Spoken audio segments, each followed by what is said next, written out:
Morning. It's alleged that 38-year-old Nelly Pitso poisoned herself, her 34-year-old partner and her 6 children following an alleged altercation with a partner. It is alleged that the poison is used to kill rodents. Pitso's 34-year-old partner and 2 of their children survived. Our reporter Sellwane Khakhau and cameraperson Tumi Gaboutlooeloe are in attendance and they join us now. Sellwane, very good morning to you. Thank you so much for joining us. Give us an update on what's happening. A very good morning to you, Simpiwe, and the viewers at home. Indeed, the funeral proceedings are underway, as you can see, and I can tell you that it is quite an emotionally charged funeral here. You can imagine just a funeral of just one person is hard enough for the family and for the friends and neighbors. But now imagine what more that means in terms of how it can affect people emotionally when it's 5 people, especially members of the same family. You did rightfully there indicate that it is alleged that the mother drank poison and also gave it to her children. What we understand at this point is that in total it was actually 8 family members who were involved in the incident, or rather who drank this poison.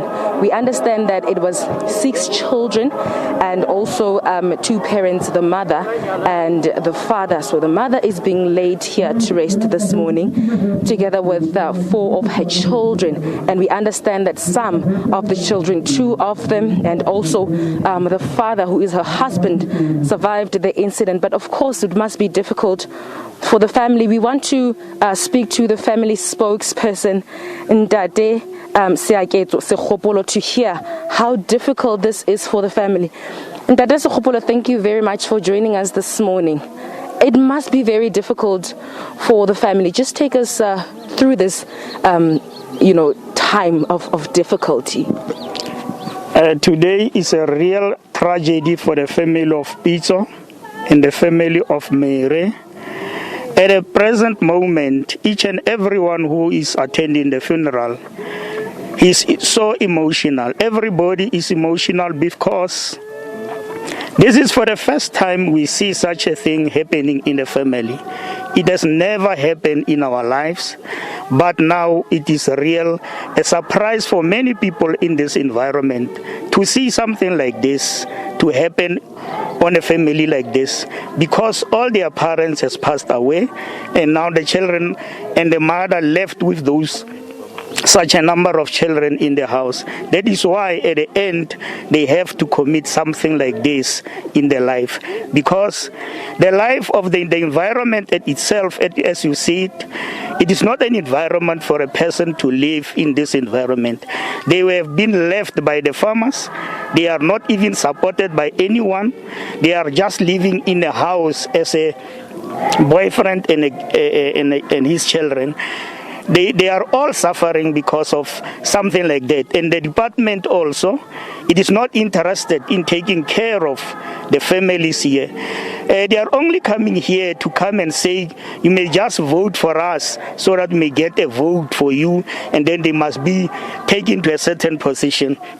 That is why now the people at the end, they have to commit something like this in life because they are frustrated because of their life. Thank you. And that now that you've just touched on the issue that the department, although you didn't indicate which department, is not coming to assist these people, just take us through this. Last week, the Department of Social Development here in the province did say that 2 of the children who have survived this incident will be taken into foster care. Are you aware of this? Has this happened? And if it is going to happen, how does that make you feel as a family? Yeah, it will be a great thing to see something like that, to take these 2 kids to the social department. But it is not enough for us as the family here. Our kids, they have to travel for a certain distance to go to school. And even to support them at this juncture, it was not so much enough. They have given up something, but it's not enough to cater something like the people like this who are gathering here today. They have given us the support, they have cancelled some of us, but that is not enough. So now that you are talking about the support that you have received so far, that it is not enough, going forward, at this particular moment and going forward, what kind of assistance does the family need? As you can see, the family need a very responsible government.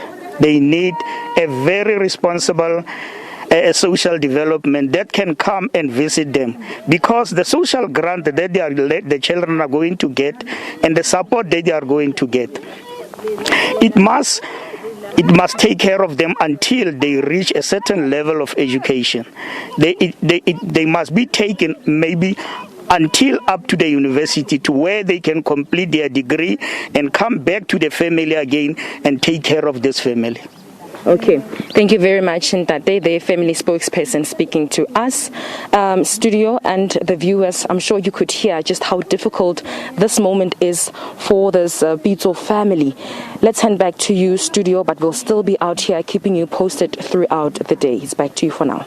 All right, Sellwane, great chatting to you. Thank you so much for your update. You're quite right there. It's very, very difficult for the family and for everybody involved, and especially both families. And it's so difficult to come to terms with what has happened. And one can never understand why the lives of 4 children would be sacrificed for the altercations of their parents. That was our reporter, Sellwane Khakhau, speaking to us live from the Northwest.